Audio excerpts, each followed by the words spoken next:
Сәлем оқушылар, комплекс сандар бүгінгі біздің тақырыбымыз. Комплекс сан дегеніміз не?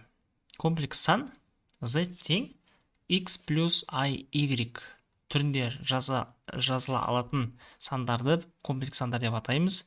Бұл жерде x дегеніміз x комплекс сандардың нақты бөлігі.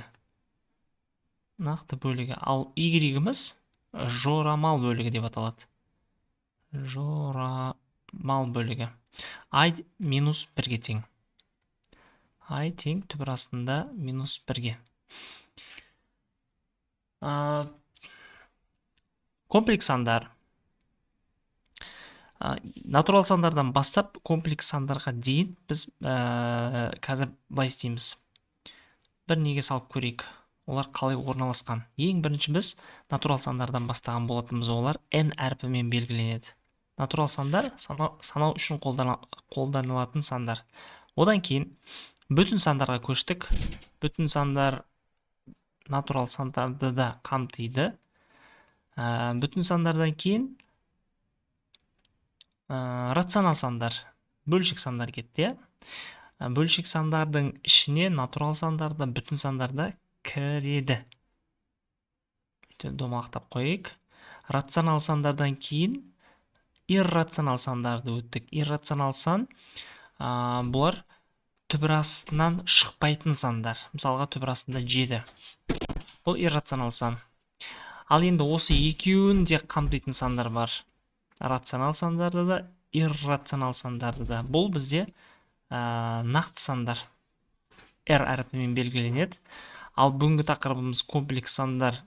Ол C әрпімен белгілейміз. Комплекс сандардың ішіне барлық нақты сандар, рационал, иррационал, натурал, бүтін сандардың барлығы кіреді. Мысалға рационал комплекс сандарға мысал айтатын болсақ, мысалдар өте көп. Соның бірі z тең минус 3 плюс 4i. Бұл жерде бүтін бөлігі минус 3-ке тең, бүтін бөлігін былай белгілейміз. z. Яғни z комплекс санның реал бөлігі. Яғни нақты бөлігі минус 3-ке тең. Ал жорамал бөлігін z тең 4-ке. Координаттар жүйесінде бұл комплекс санымыз қалай орналасқан, қай жерде орналасқан? Координаттар жүйесін салайық. X дегеніміз бұл бізде реал бөлігі, яғни нақты бөлігі, ал y-іміз жорамал бөлігі. Реал, яғни нақты бөлігі минус 3-ке тең. Минус 3 дегеніміз мына жерде орналасқан. Жорамал бөлігі 4, плюс 4-ке, яғни жоғары. 2, 3, 4. Мына жерде орналасқан. Екеуін тұтастырсақ, яғни мына z комплекс санымыз мына нүктеде орналасқан. Комплекс санның модулін қалай белгілейміз? Бағанағы комплекс санды жазайық. Z тең минус 3 плюс 4i. Модулі дегеніміз, модуль ішінде z, яғни ұзындығы. Модулін қалай анықтаймыз? Модулін анықтау үшін түбір астында нақты бөлігі мен жорамал бөлігін квадраттап қосамыз. 4-тің квадраты. Минус 3-тің квадраты плюс 4-тің квадраты. Бұл комплекс санның модулін анықтау бұл формуласы Пифагор теоремасы. Соған ұқсап тұр. А квадрат плюс b квадрат. Есептейтін болсақ, түбір астында 25 болады, одан 5 шығады. Яғни мына 5 дегеніміз ол не, қандай мағынаны білдіреді. Комплекс санымыз мына минус 3-те 4 мына жерде орналасқан берілген комплекс санымыз. Ал енді бұл комплекс санның модулі дегеніміз координата басымен осы нүктені қосамыз. Міне осы кесінді модуль z-ке тең. модуль z. Не үшін минус 3 пен 4-тің квадраттадық?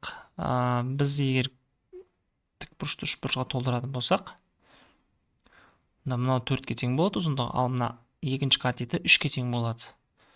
Тікбұрышты үшбұрыш катеттерінің квадраттарын қоссақ, гипотенузаның квадратына тең болады. Яғни, формула түрінде жазатын болсақ, кез келген комплекс санымыздың x плюс y модулін анықтау үшін түбірасында x квадрат плюс y квадрат формуласын қолданамыз. Міне мынау модулін анықтайтын формула. Комплекс санның түйіндесі, яғни комплекс санға түйіндес сан, кез келген комплекс санға түйіндес санымыз бар. Z тең, мысалы 5 плюс 3i. Түйіндес дегеніміз Z шапкасымен болады. Басында шапкасы болады. Бұл деген сөз, бұл комплекс санымыз мына комплекс санға түйіндес. Оны қалай анықтаймыз? Оны анықтау оп-оңай.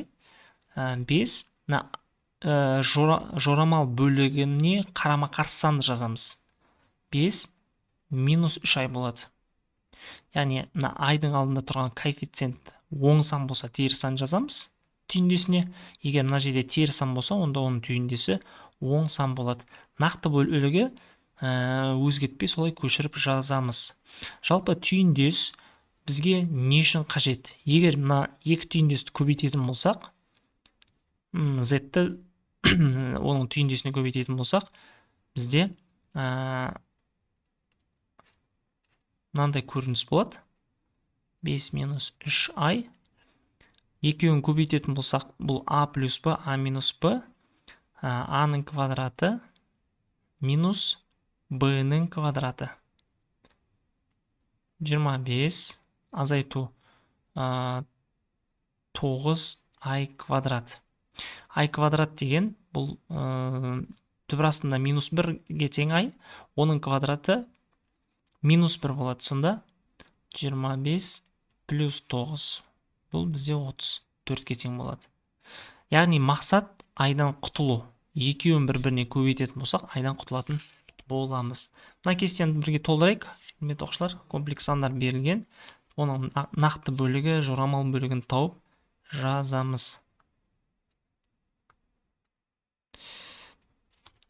Біріншісі, нақты бөлігі 6-ға тең.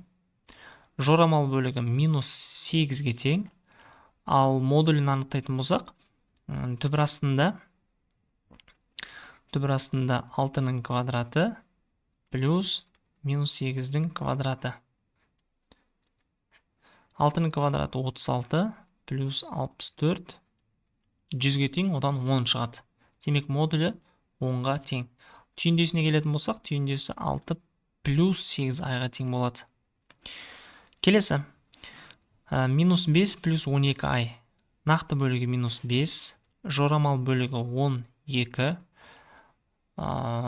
Модулі, егер формуламен есептейтін болсақ, мұна 25 квадраты 25-ке тең, мұнаныкі 144. 144-ке 25-ті қоссақ 169, одан 13 шығады. Түйіндесі минус 5 минус 12i. Келесі, нақты бөлігі жоқ, 0-ге тең болады. Жорамал бөлігі минус 25i. Айды жазудың керегі жоқ, просто 25. Модулі астында сол минус 25-дің квадраты плюс 25-ге тең болады. Түйіндесі 25i. Просто 25i. Мына жерде нақты бөлігі 20-ға тең, жорамал бөлігі 0, оның модулі 20-ға тең болады. Түйіндесі солай қалдыра берсек те болады. Құрметті оқушылар, мына тапсырма сіздерге үй жұмысы орындап көріңіздер, кестені толтырамыз. Назарларыңызға рахмет, сау, саламат болыңыздар.